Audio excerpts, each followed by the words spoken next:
This is Real Life with Deb Waterbury, a real show for real people with real issues. And now, here's your host, Dr. Deb Waterbury.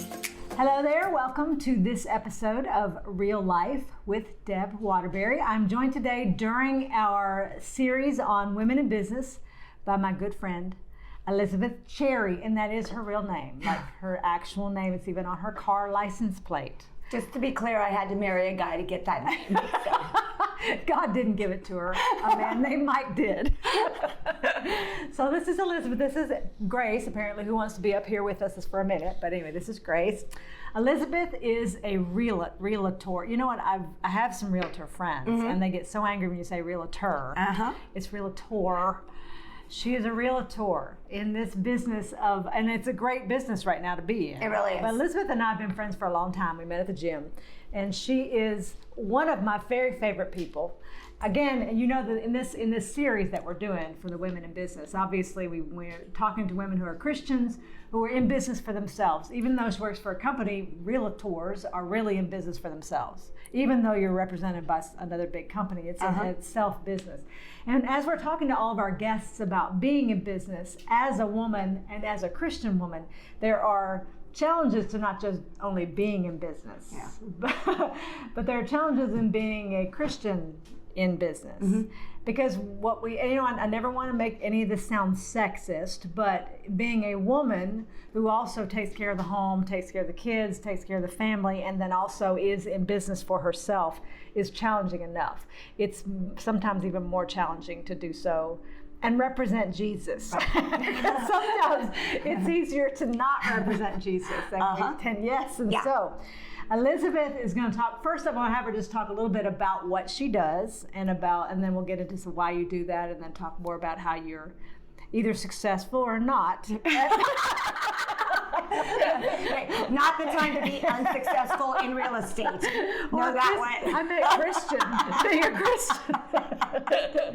I'm not even interested in that. Okay, so tell me how you got into realty. How about real estate? You know what? How I got into all of those? Literally, way back when the kids were younger, and I had been a stay-at-home mom. Previously, I was married to someone who was in the lending business, and so it kind of came up, maybe you get into real estate and we'd be able to work together and really come together as a strong force. Yes. And I got into real estate, went through the classes, did what I did, got almost to the end, took the classes and exams, and then Dad couldn't handle the kids at home, so we decided that maybe it was better that I kind of held off for a little bit longer until the boys were in kindergarten. A couple of years later, in 2009, I did get back into real estate and really started going. It was something that would work around my schedule, the kids' school schedule, family and life, really. Yes. And I did that for a while, and then you know how life is. It kind of throws you a curveball, and you either duck, catch it, or get in. And so it took me back until about 2014 to get back into full time, and I've been doing that ever since. I'm now with Coldwell Realty. Super excited here in Tucson, Arizona, and ready to rock and roll. Well, tell me, Elizabeth, because there's a lot of people in real estate, especially now. It feels like this is because it is such a great market right now. Everybody's going into real estate. So what is the thing that you think, before we get into even the Christian part of this, just curiosity, how do you set yourself apart as a realtor that is going to be successful in a situation, in a market base where there are a lot of people, an influx of people, and a lot of people already there? What do you do here to set yourself apart? Well, the first thing, Deb, is I answer the phone. So that's the first thing right there. But in addition to that, it truly is, every single person that comes through they're a different person with a different objective. They may have done this 1,000 times, or this might be their first time.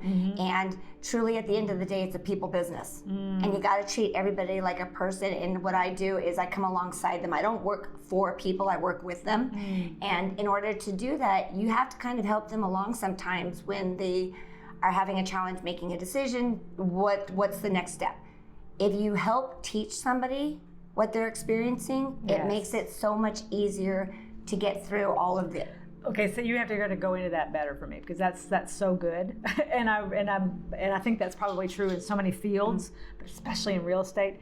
You help teach someone what they're going through, because as a home buyer, home seller, we don't have the first idea. We just know we're going through a lot of pain, and no matter what process of that. So when you say help teach somebody what they're going through, what do you mean by that?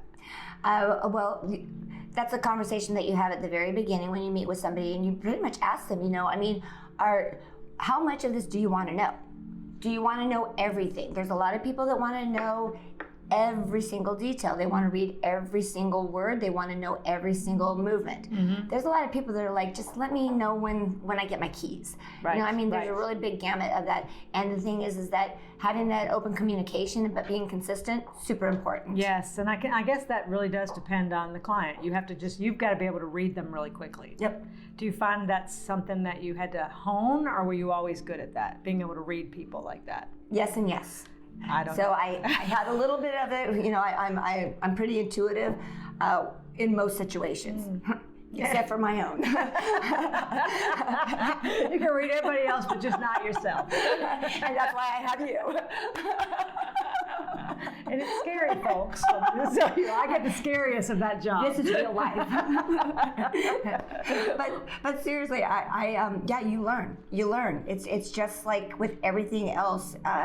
You set a path. You might stub your toe, but you keep walking forward. Do you find it hard to be a Christian woman and being in real estate? Is there any challenges in that? Yes and no. As far as real estate, there's a whole lot of praying going on on all parts. But what I really appreciate is as you're looking, as we know, God brings them to you. So I surround myself with good people. I'm very fortunate, and whether they're buyers, sellers, investors, or other colleagues, they're out there, and it makes you a better person. It makes you a better professional. Right. Very good. Well, what do you think is the challenge? What's the biggest challenge for being a wife, a mother, homemaker, and a realtor? What's the biggest challenge in all of that? The biggest challenge. Wow. It's figuring it out, setting kind of like a work-life harmony. There's no balance. There's no balance. You just got to find the good in it. That's good. And so every time I'm got to breathe it through, baby. Every time I do that, it's really finding the work-life harmony. Right. And I think I love what you just said. There's really no balance. Because there isn't. I think it's situational, isn't it?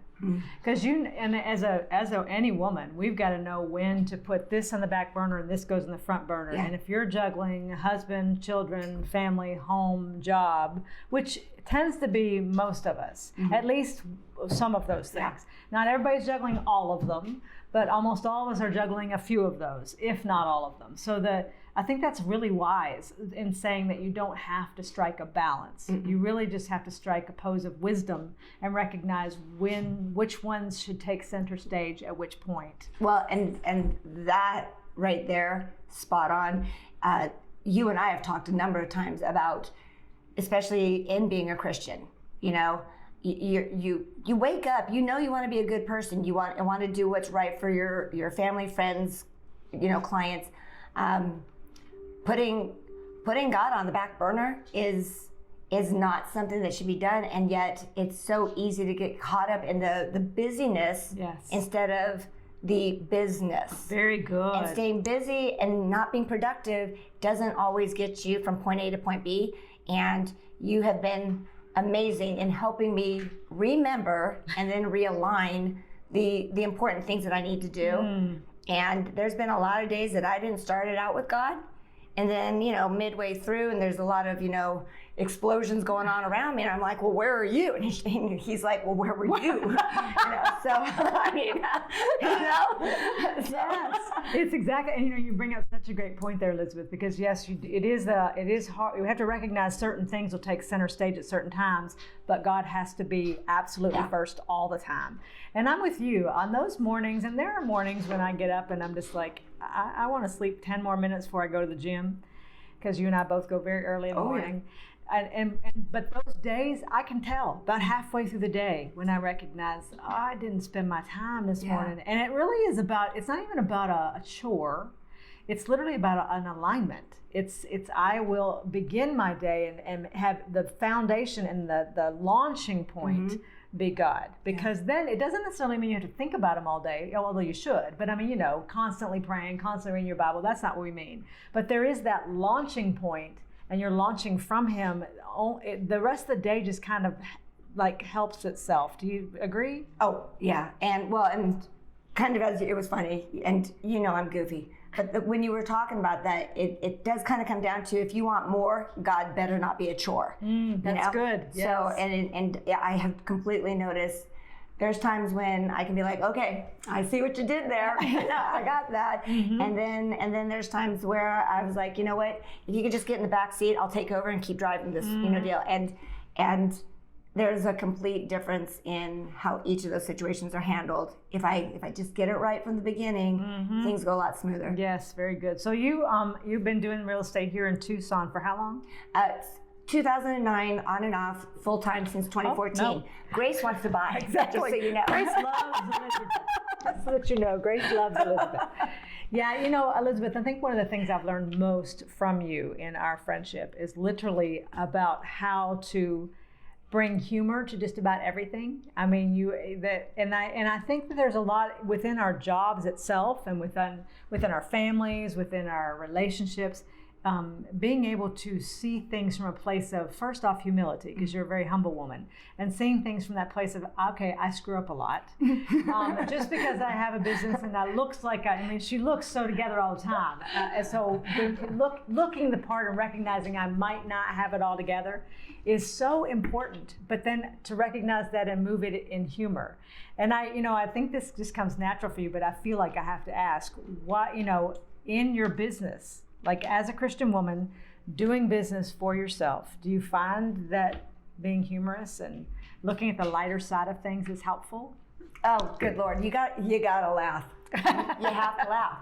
I mean, if something, when kind of like what you were just saying, it's like the duck on the water, but the feet are below the surface, just paddling away. Right, and all you see that sweet little duck. Yeah, and and that's the way, a lot of times that's the way it is in life. Everybody, it doesn't matter if it's business, home, friendships, there's always something going on, and truly finding the humor in things takes you back. Yes. And just lets you know what, is this really gonna matter at the end of the day? Was it really as bad as you thought it was? If you can't laugh at it, then you're too wound up. Very good. And and honestly, you're right. If you're not laughing and enjoying what you're doing in the Lord as well, but just enjoying what you're doing, then it's become too important. I really think that we often take ourselves too seriously, especially when you own your own business. And for those of you who are watching, you women in business out there, Christian women, not Christian women, whatever, we have a tendency to take ourselves very seriously. And what I do is going to make or break everything. And in truth, you got to be responsible. But if you start taking yourself so seriously that you can't see the beauty and the fun and the laughter in things, then that's a good indication, in my opinion, that you've put the cart before the horse. Yeah. That God's nowhere in your, because there's this, because putting God at your center, at your core, knowing your relationship with Christ is everything, gives you peace. Yeah. And when you have that peace, you have the freedom to not take yourself so seriously, which means there's success everywhere, but you're not so wound up in every single, and I like that you use that phrase, wound up in every single phase of what you're doing, that you don't have the peace to recognize you have a Father that went before you. And you have a Holy Spirit that has got the timeline, he's got the plan, everything is already, you're just moving. I had a great woman, a friend of mine in Africa, that told me one time when I was starting one of my businesses and I was freaking out because this is what I do and it wasn't working. I didn't see how, it hadn't started yet. I just thought it wasn't going to work.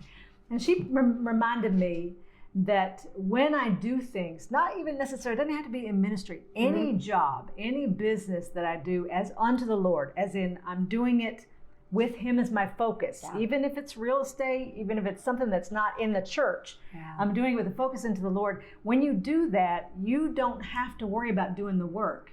Because if God is in it, it's already done. Like he's already gone before you. The timeline is done. So all you have to do is just walk. Like you just have to walk and enjoy the walk. I mean, enjoy the time you're walking.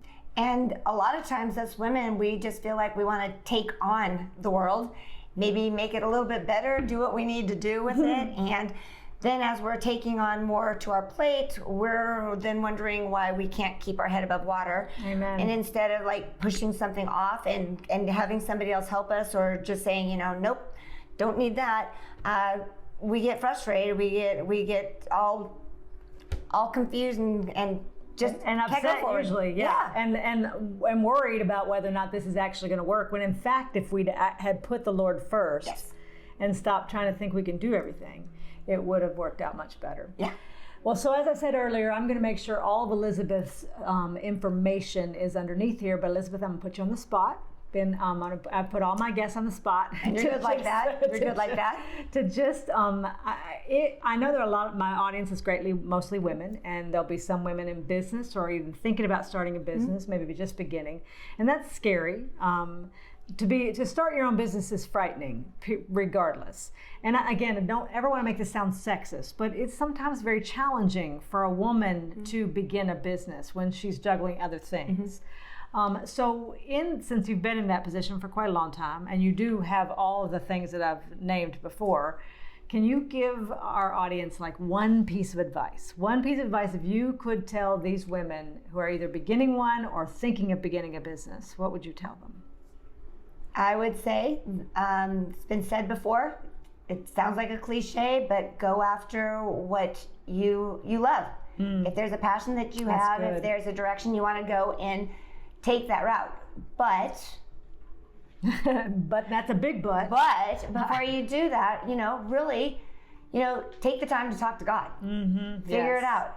Take the time, pray, think about it, but realize that whatever direction you're going to be going in, he's going to be right there with you anyway. Yes. So you might as well have the conversation up front and then move forward with it. But if you have a passion about doing something, find a way to do it. Yes. Find a way to make it happen. And there's going to be times, and I've experienced this just recently, where you might not be ready to make that move, or you might be challenged or afraid to make the move. If God says so, do so. Yes, very good. Just do it. Take a step in faith. Head in the right direction, and then everything falls into place. Yes, that's right. And as it does fall into place, it's all him anyway. Amen. So just do your part and have a blast, but do what you love. You're awake, you're working, might as well be something that you want to do. Yes, and I think that's such good advice, Elizabeth, because so many of us we see a need sometimes. I'm going to start my own business because we need finances in the home or whatever, and you start going in a direction of convenience instead of a direction of love. And if you do that, you're just going to end up frustrated. So I think that you're absolutely right. Such good advice. Do something you love. Take it to the Lord and move toward what you love. Can I say one more thing? Of course you can. Because I love talking. One more thing is that as you are moving forward, there's a very big difference between business and busyness. And you want to be busy occasionally, but you always want to be productive, because that's what business is. Yes. So you want to make it worth your while. So just, you get up, you get God, and you get going. Very good. She's the best with all these little. She's actually, the last few books have been hers. She gives me these titles all the time. I'm like, I'm stealing that. I'm stealing that too, and I will be stealing that. Anyway, I'll have all of her information underneath. Again, as I said earlier, she seems to think she'll be able to help you Zimbabweans find a home. If anybody could, Elizabeth could. So her information is underneath. I appreciate you guys tuning into this series. It is a wonderful thing to talk to other women in business. And even if you don't have your own business, it's a wonderful thing to just watch women who are empowered and want to empower one another in the Lord. God bless you, and I'll see you next time. Thank you for joining me today on this episode of Real Life with Deb Waterbury.